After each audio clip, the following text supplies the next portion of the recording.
It is up to us to look into our lives every day so we can see how far along we've come from where we were. When you think of the goodness of God in your life, it's not in your sisters and brothers' lives because they're not here, they've not been called. When you think of what God is doing for you and in you, that should make you rejoice and be abundantly glad. I want to speak to you this morning on the subject of it's revealed in your bulletin, Christ likeness, not carnal-mindedness. Christ likeness, not carnal-mindedness. You know, God, in his love for us, from the beginning, always seemed to put before us two paths, not to confuse us, but because he has put within us the spirit of choice, the spirit of being able to select what we will do. In the Garden of Eden, they had the tree of knowledge of good and evil, and they had the tree of life, and yet Adam and Eve chose the wrong tree. Human knowledge, human grasping. In Moses, he said in Deuteronomy, I have set before you life and death, blessing and cursing. You choose. The choice is ours. What have you been choosing? As we come along in our Christian lives, we give the opportunity to choose. Are you going to choose God's way? Or are you going to choose your own way?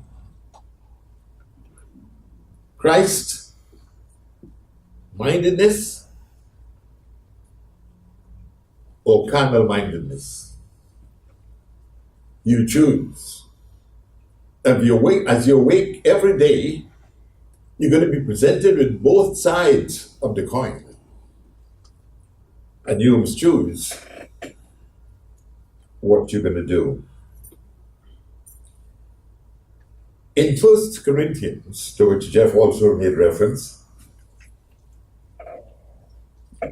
Paul to the Corinthian church. Years ago, I discovered that the Corinthian church was beset, saddled, confronted with problems aplenty.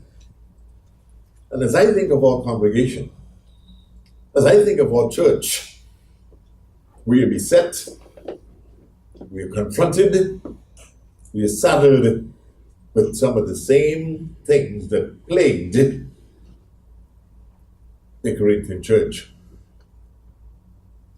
And Paul had to address the subject of Christ likeness, which is spirituality,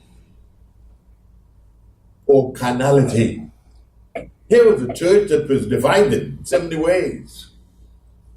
Our congregation is divided in many ways. The people hear various views, various ideas, but we are called here to follow the ideas of Christ. And Christ has given us leaders, if we believe in the way God does things, to direct us in the way of God, in the way of Christ. But it comes back to us. What are we going to do? Here was a church where Apollos was there. Here Paul comes through. And here Peter comes through. And they started selecting which is a better man. I'd much rather Apollos. Give me Cephas. And so they had a selection. And we have the same idea, the same spirit. We choose who is better. But we never remember to bring that thumb back to us. Are you better off for all the people you have Or are you still playing, making mud pies, playing at the edge of the water? Jesus said, launch forth into the deep. It is for us, therefore, to become better Christians. So we confront the subject, Christ-mindedness or carnal-mindedness. He gets to chapter 3, where we will begin today. I doubt we can get out of chapter 3. It has about 23 verses.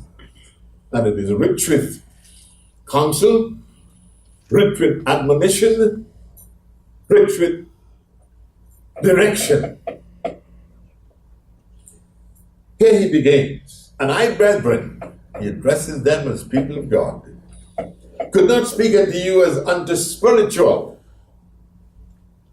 but as unto carnal, even as unto babes in Christ.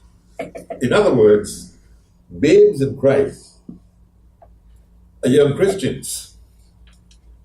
We are not old yet. I got called into God's church in 71. I was listening since I was back in my country. A little after 1960, that takes me back, doesn't it? But God called me into this way of life that was different. I was raised evangelical. This morning we were leaving for church and somebody said, "You're going to church on Saturdays? Is it like Sunday?" We had to pause to explain, not in great theological ranting, but there is a difference.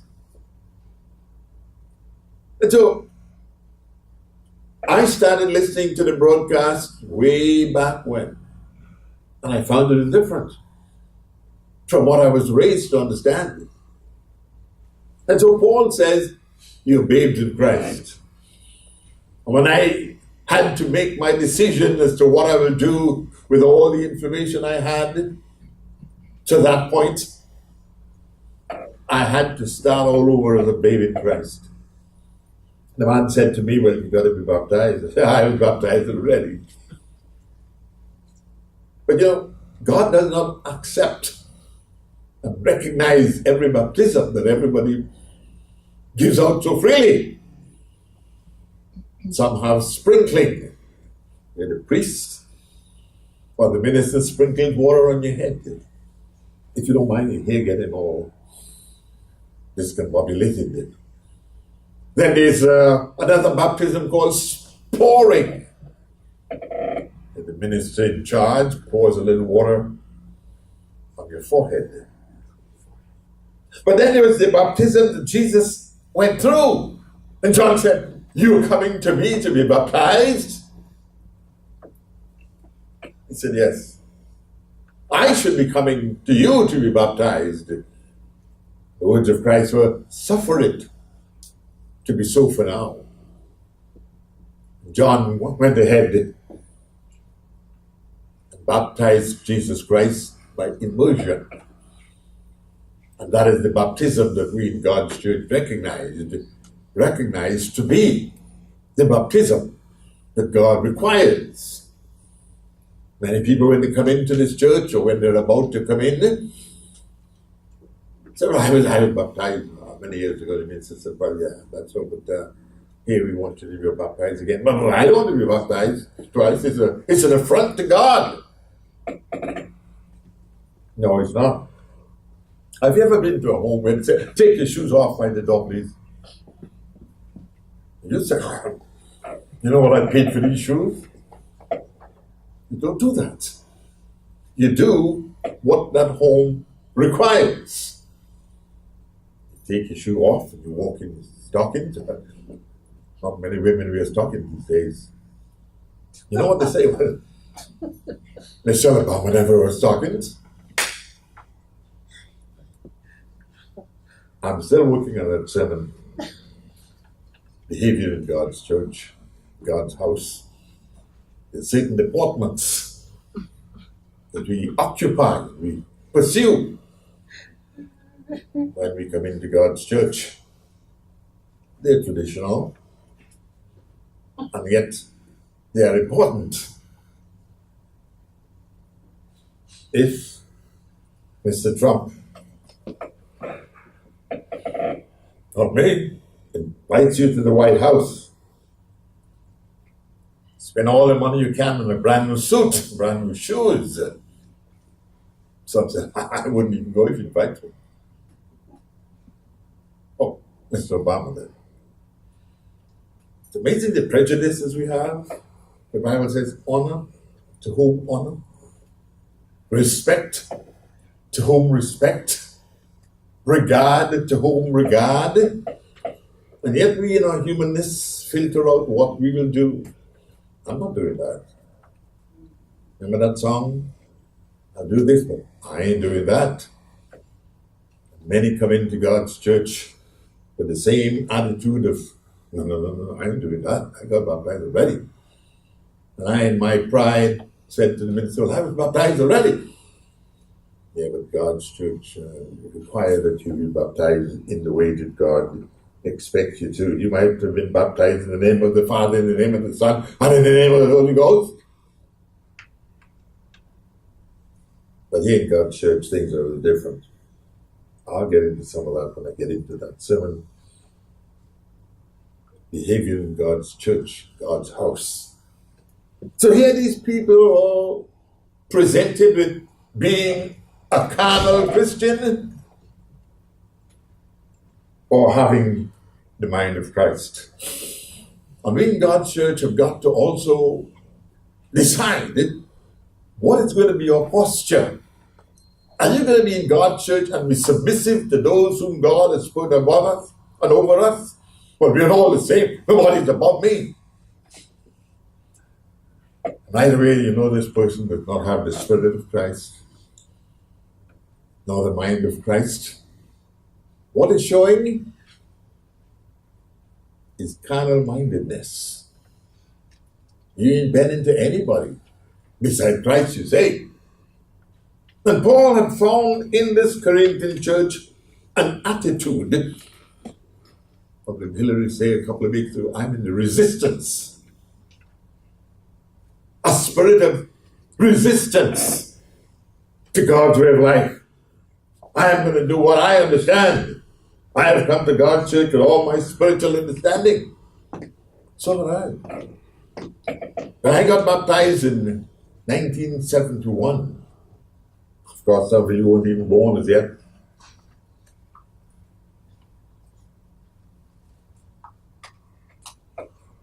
I had come to the church with all my knowledge. I'd been raised in Sunday school, young people's president, district president, gone off to training college, trained in the ways of leadership. And I had to eat humble pie because I had proven that this was God's church. I could resist as much as I wanted, but God was placing me into His church. And that is where many people, to begin, get off the track. They assume that this is a church like any other church. Here is where God dwells, brethren. When we are here, this place houses dances, parties, birthday celebrations. But when we, God's people, begin to occupy this place on this particular day, at this particular time, this becomes the house of God. And we should treat it like that. We should respect it like that. Paul said, you're carnal. And lower down he said, you walk as men. In other words, the man on the street does not understand these things because they are spiritually discerned. Do you have spiritual discernment? Do you know what is spiritual and what is carnal? And that is what Paul had to fight That is what Paul had to differentiate to these people at Corinth. You're in a different place. The practices here are different. And if you're going to get into the kingdom of God to which you've been called, you're going to have to do what Judge Deneen says, put on your big boy pants. Put on your thinking cap. Put on the understanding of seeking after God. Blessed are those who seek after righteousness, for they shall find it. So he said to them, I have to this point fed you with milk. They said the human being is the only animal that after he has become a grown man, loves to stay on milk. After a calf has reached a certain age of maturity, weaning, doesn't need milk anymore. The human beings, they say, the only ones who long beyond weaning. They love milk. Paul says the same illustration. I fed you so far with milk and not with meat.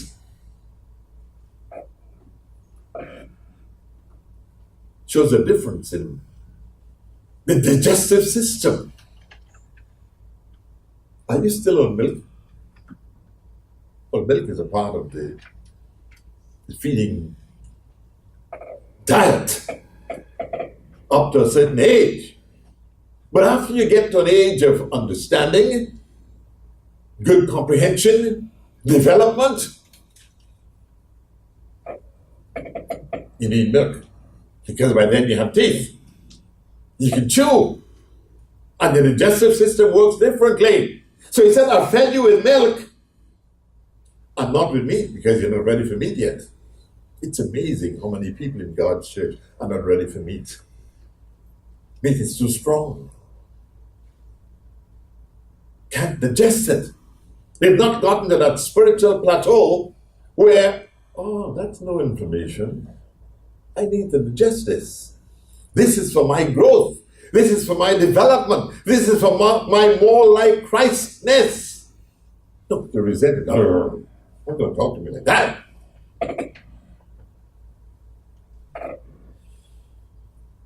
Not with meat. For hitherto, old and English, up to this point, you were not able to bear meat. You're still on the nipple. And the bottle, the sippy cup.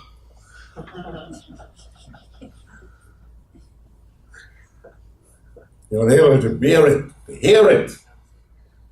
Neither, this is the pungent part, neither yet now are you able. You have to determine that. What is your digestive level? All you can exist in is milk. Sippy cup. Feet can't touch the ground because you're in a high chair. Maybe you're high-minded also. You are not able to bear it. Can you bear it now? Are you satisfied with a little cup of milk? That's what you did to the cats back home. Do you need a piece of steak? I don't eat steak. I'm a vegetarian. That's your business. What did God give Adam and Eve? I often ask, that lamb, that goat, that God, through Jesus Christ, killed and covered them with the covering of that animal. Did he leave the meat dish lying down for the flies to get on it? Or did he give them meat to eat? That's good for your theology to decipher. He said, verse 3, for you are yet carnal. What is carnal? Carnal is juxtaposed against spirituality. One is carnal, one is spiritual. That's what he said in the first verse. You're carnal. You're yet carnal. And there is too much rampant carnality still in God's church. You're not changing your level. You're doing like this, straight across. You're the same level you are when you came into God's church. You're not growing. 1 Peter 3:18. But grow in grace. If you're fed milk continually, you're not going to develop strong bones. One of the systems God gave us is skeletal. Gave us 5. Respiratory, blood plasma, sexual, digestive. And if you don't develop, you're not going to become strong. How can the church trust you with responsibility? You might take your carnal attitude to that responsibility, which might be evident in big-headedness. Head too big. Job too big for you. You have to show everybody you have a big position. That's carnality. That is not Christ-like. You're speaking about both of them. Christ-likeness or carnal-mindedness. I'm still in 1 Corinthians chapter 3. Verse 3, for you're yet carnal. And then it begins to give the fruits. The fruits of carnality. How do I know if I'm carnal, Mr. Morris? You know it. More than that, others would see carnality oozing out of you or rushing out of you. You cannot hide it. It may remain latent for a while. But if somebody crushes your toe, then you know how carnal you are. You want to fight. You want to cuss. Oh, God's church. Have you ever been at a job and somebody wants to say something bad?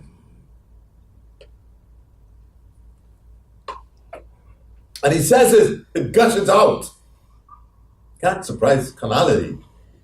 It dies to come gushing out. The person uses somebody, oh, Mr. Morris is here, I'm sorry. Who is Mr. Morris? Paul asked the same question in this chapter. Who's Paul? Who's Apollos? We're not that important. You're serving God, and your character ought to reflect your God-likeness or your godness. Our pastor speaks so very much about entering into the God family. Jesus said in Psalm, what is it for God? You are gods. He wasn't being blasphemous. He was seeing us beyond the human state. You're going to be God. And the whole time, God, you can't be God. You must remain forever carnal. You must remain with that attitude of devastation. Somebody crushes your toe and you cuss him. You didn't get the job, you cuss the boss. That's not Christ-like, brethren. And that's what we're aiming for. The Bible says that God, through Jesus Christ, is coming back for a church that's without spot and wrinkle.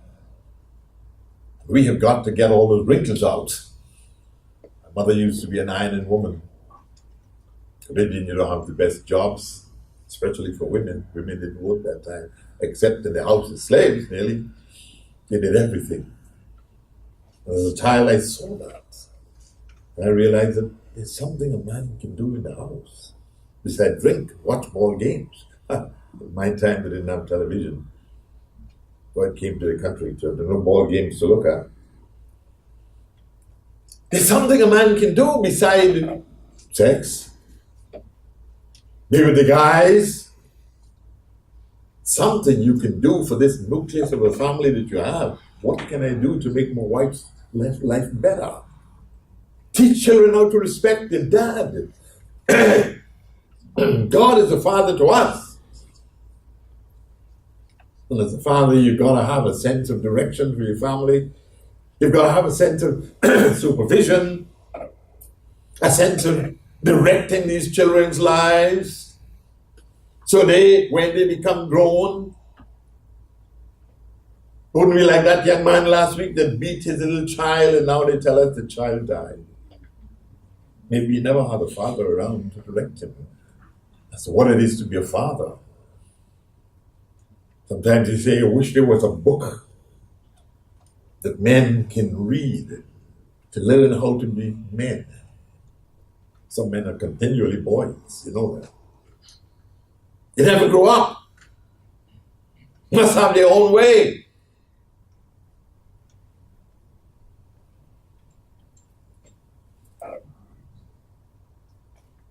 I realize there's a lot you can do as a father in the house to help your wife.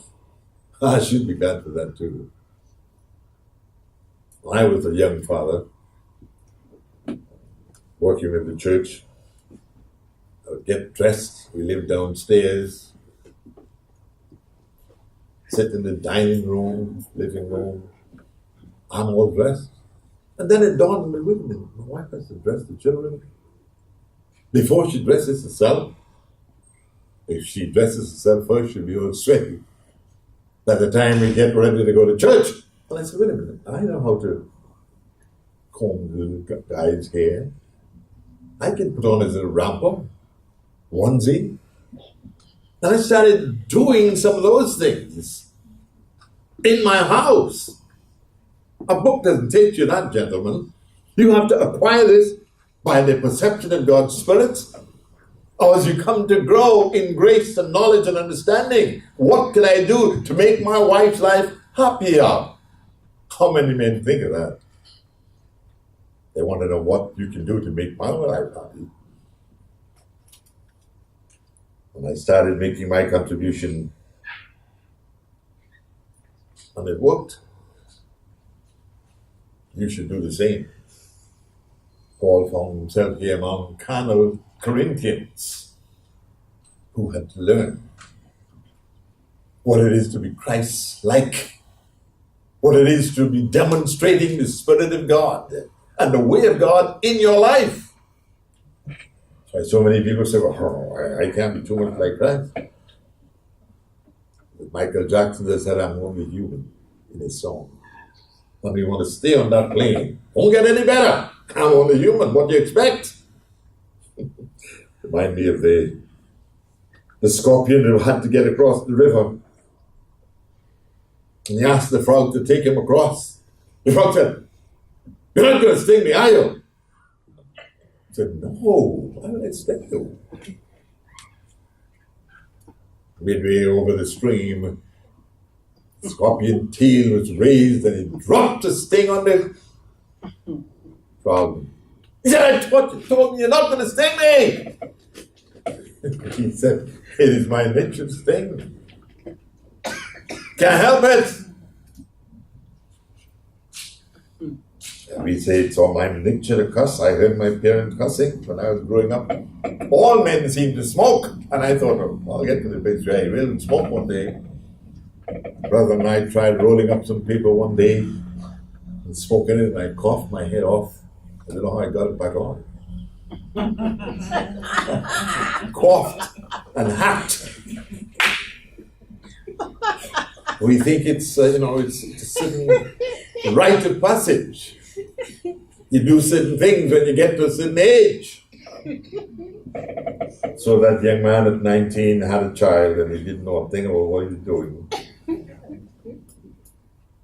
Child is beaten practically to death. When the wife comes in, not wife but girlfriend, she saw the state of the child and thought she'd call the police. Don't call police. And he started beating her too. You know the story. It was on the television 2-3 days after the child dies. Verse 4. For while one says,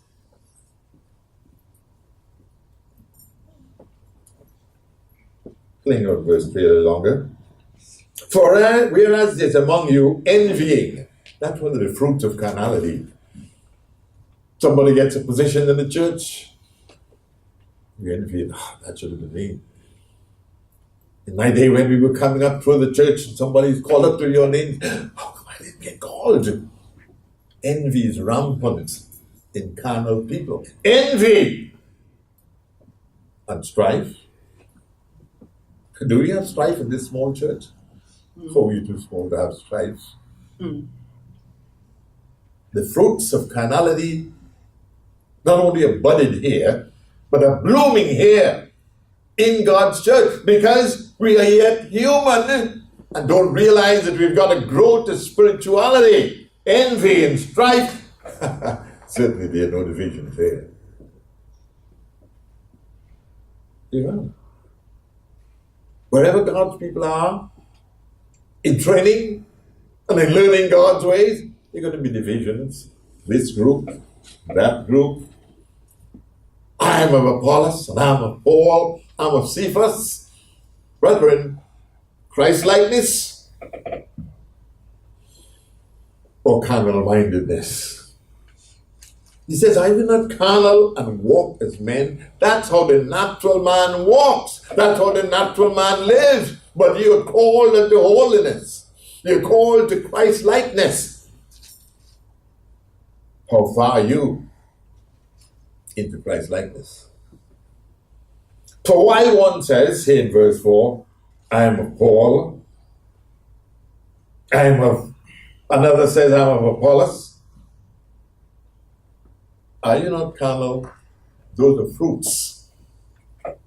Not blossoms, but fruits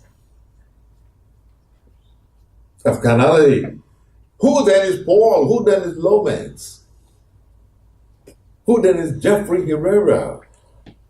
Who then is Howard Davis? They tell you who they are. Besides being, in their own view, monkey mucks. Big boys. Having gone through the piddling divisions of growing up. Who then is Paul? Who then is Apollos? But ministers by whom you believed, even as the Lord gave unto every man as he sees fit.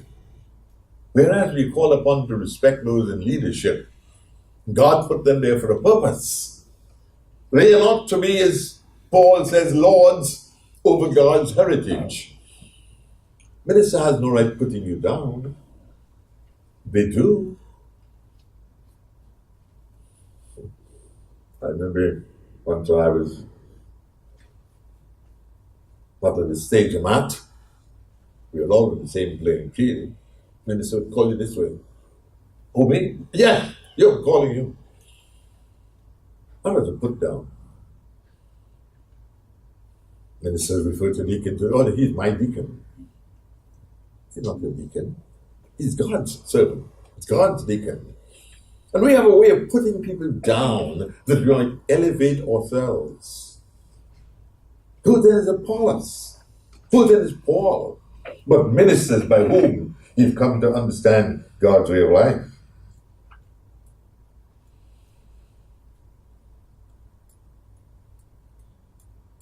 I lose my place.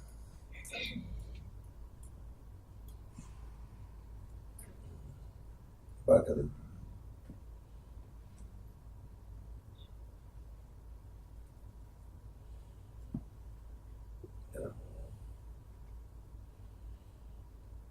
So we've got, as we grow up as church people, because God has put us here to grow, not to stagnate. Are you in a state of stagnation? Judging yourself. Where am I spiritually? Am I growing since I came to know God through this church? Am I growing? Am I a better person? Am I more like Christ? Or am I still lodged deep down in carnality? I think of the story of the prodigal son.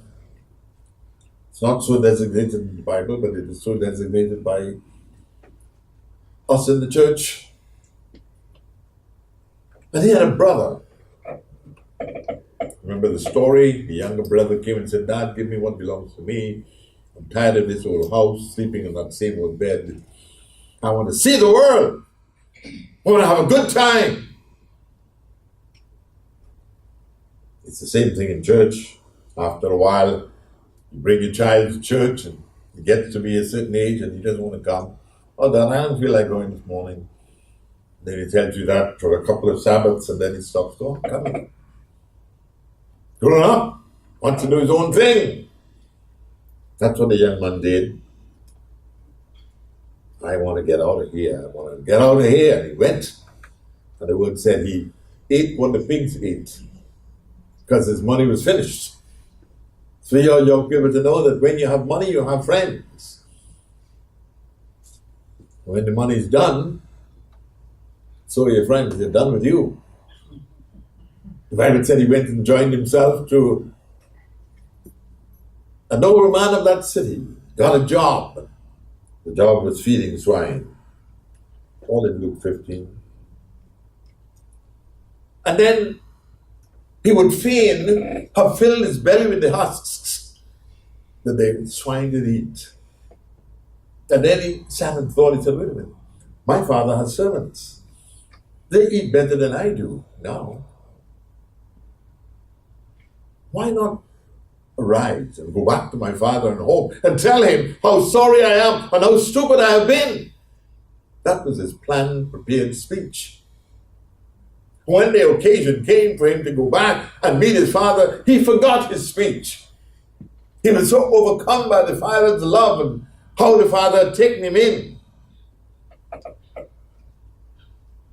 He had a brother who was a good boy, didn't leave the house. Like some of us, we're here every week. Some weeks we're not here. This is our home. Here is where we get spiritual food. Here is where we get direction as to how to live God's way of life. Some of us may feel we know it better than the minister, but God has had you coming here for a reason, to learn his ways more defined. The brother stayed home. On his way back to the house, he heard music and dancing. Oh, they danced in those days. They played music, Mr. Morris. The church I grew up in, you couldn't dare dance.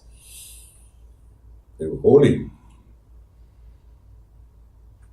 And the word said he would not go in. That is attitudinal. That is carnal. He would not go in. What's going on over there? He called his servant and said, oh, you didn't, your brother came back and they killed a fatted calf. They're having a dance, music. The word said he would not dare go in, and that's an attitude some people have. I remember when I was a younger man, the church to which I was affiliated, one night the song lady said, okay, what we'll have tonight is different people chose the song you would like to sing, and we'll sing that. Chose a song. We all sang that, all 5 verses. Another lady chose a song, but she wasn't talking to the lady on the other side. The woman who was not talking to the other one, of course it turned out that we were not talking to each other. Because that woman chose that song, this woman didn't sing it because she chose it. That's carnality. That is not the Spirit of Christ. The person you're not talking to is going to walk up his leg. I'm not walking up the aisle. I don't want to bump into her because I'm not talking to her. And that is carnal. That is not having the Spirit of Christ. And God expects us to grow in grace and knowledge and understanding so we become more like Jesus Christ every day. But we want to hold on to our own ways and do our own thing. So we couldn't care what anybody tells us otherwise. So as verse 1 says, I'm of Apollos, I'm of Paul, down to verse 5, he tells what these men do. Verse 6, I have planted, Apollos watered. Think of a minister's watering. Seems like a menial task. That's what you have the yard boy do. After all, he's a servant, isn't he? Some ministers don't think they're servants. Jesus said, I came not to serve, not to be served, but to serve. And as leaders in God's church, that's all we are. Servants. serving God's people and helping them to grow in grace and come to the knowledge of God in a better sense. But if we are not demonstrating the love of God in our behavior, how do we expect the people of God to grow in grace? Paulus wanted, but God gave the increase. 2 weeks ago I gave a sermon on God builds his church, not the minister. The ministers talk about how we will grow the church.